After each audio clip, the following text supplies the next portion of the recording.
Une détonation caractéristique, celle du pétard, appelé communément en Côte d'Ivoire Bangé. Ces pièces d'artifice produisant un bruit fort et sec sont toujours d'actualité à l'approche des fêtes de fin d'année malgré les mesures d'interdiction. Un constat cependant, aujourd'hui, ces pétards n'ont pas pignon sur rue. Leur commerce est discret. Où se vendent-ils donc? Il va partout. On a 1000 francs, pour 500, pour 2000, pour 3000 francs. Au lieu indiqué, aucune trace de pétards. On vend les jouets, les lunettes, les petits jouets, les jeux de lumière. C'est tout ce qu'on vend. Nous ne vendons pas de pétards, nous ne savons pas où c'est situé dans le marché. Des vendeuses formelles, ici pas de pétards ou autres artifices, elles ne vendent que des articles de Noël.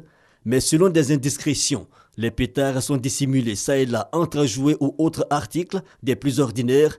Les vendeurs de pétards sont d'une extrême vigilance, ils opèrent par code précis. L'utilisation de pétards est en elle-même moyennement appréciée par les populations.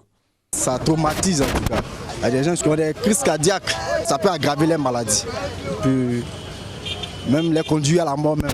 Même les enfants, même, ça les traumatise, ça traumatise les parents. Dans notre quartier, une nuit là, nous on a pensé que c'était les voleurs, les bandits, or c'était les bangers.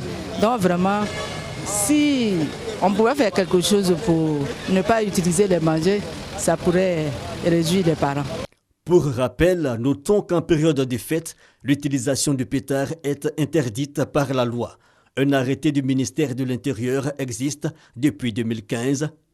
Appel à la vigilance donc, l'usage abusif de pétards ayant causé bien de traumatismes, surtout après les événements post-crise vécus en Côte d'Ivoire.